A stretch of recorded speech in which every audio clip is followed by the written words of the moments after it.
Good morning, comic book fans. Welcome back to Comics in 5 Minutes. I'm your ever-loving host, Shorty, and today we're going to have a look at Golgotha Motor Mountain. This is a comic book I wasn't really paying up stage to. I saw Lonnie Nadler's name was on it, and a friend of mine did subscribe to it, and I thought, yeah, go on, I'll give it a look, see what happens. And it is a fantastically well-drawn comic book with a wonderful concept, which sadly loses me on a couple of aspects of how they actually portray their conceptual ideas. First, I want to talk about the artwork. It is brilliant. We have our two main characters here, two brothers, wearing those masks, and they have fantastic reasons why they're wearing those masks, which is really good, because they're brilliantly designed and deserve to be on the page, like, all the time. A little bit of Sean Gordon Murphy in how the artwork is portrayed. It's a little bit sloppier, a little bit looser, but in ways that really appeal to me, like not in a negative way. There's a slightly more easygoing line to it, but really have engaged with how the characters are drawn, and the detail that goes in there is fantastic. In fact, every single character has their own little quirks, the world looks fantastic, and when we get to the end and there's some very, very horrific body horror kind of shit going on, it is spectacular. It is horrendous in its detail. It is unsettling, unnerving in how it's portrayed, and I absolutely love it.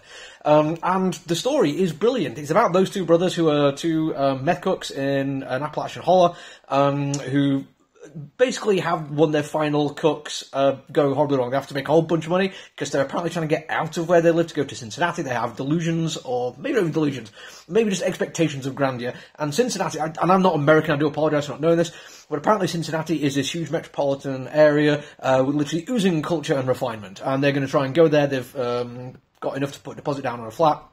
Sorry, an apartment. But then it goes wrong when a meteorite comes down and destroys their batch. So they do the sensible thing. They decide to load the meteorite into the back of their pickup truck and sell bits of it as if it's this new kind of meth to a bunch of white nationalists. And then the people who take the meth, when they either snort it or smoke it, get absolutely messed up. And it is spectacular. Right, okay. That is pretty much the entire plot going on right there. Now you're thinking, that sounds amazing. That sounds exactly the kind of thing you'd want to watch, Shorty. Yes, it is. I mean, I've watched every single episode of Justified repeatedly. Meth cooks in the Appalachian hollers. That's exactly the kind of thing I'm interested in. But there's a narrative device used in this comic book that isn't used as effectively as I've seen elsewhere, and on a couple of occasions is used a little bit poorly. I'm not going to layer on the criticism on this one. It's certainly not going to stop me wanting to carry on reading it. It's a fantastic idea and it looks brilliant, but I cannot ignore the fact that it does some stuff bad. It's basically a third party narrating what's going on.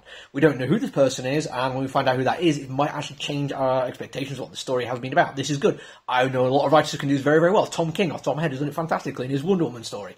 But in this one, we have no idea who it is, and what they're talking about on occasion is spectacularly boring.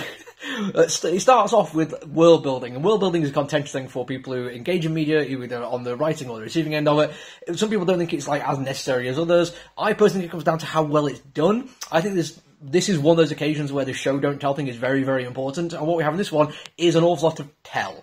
We get told that it's an unincorporated township, and I'm, again, not American, I don't know what that means. If you are American who watches, tell me, is that an exciting thing to know about the town? Do you need to know exactly how far away the other settlements are and what the various municipal organisations think about it, and how long it takes them to build the roads to connect them, and how long the roads are, and how many chipmunks were killed to do it, and which particular breed of chipmunk was driven to extinction? I certainly didn't need to know that, but the comic book told me.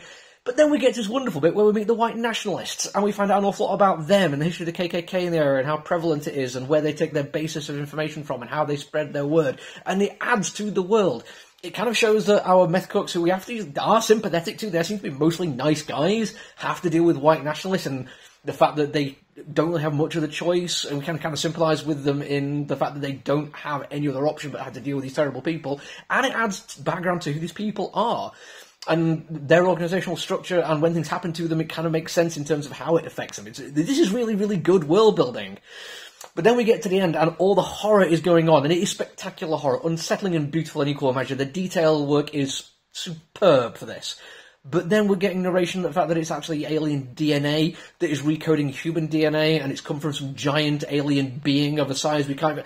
And I'm like, I don't care about this right now. What I want is just a horror. We're having fun with the horror right now. Let me engage with horrendous things happening to people because they've imbibed an unknown substance and it's messing with in ways we simply cannot comprehend. I don't need a voice going into details about alien DNA at that point. Maybe down the line, all of this will pay off. Maybe there's going to be a fantastic reason why we have to know which chipmunk was driven to extinction.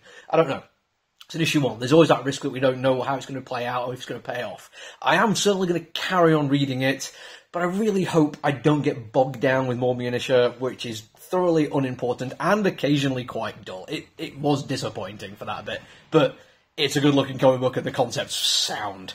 That's it for me for now. I've got a bunch of other stuff to review this week. I might stick some bonus ones in if I get the chance, because there's at least 2 big Marvel ones I want to review, as well as some other small indie stuff, so make sure you do the social media thing. I'm basically trying to put this out on as many platforms as I can at the moment. If you've seen this, hi! Watch the rest of my stuff. Until I see you again, look after each other, everyone. Stay safe.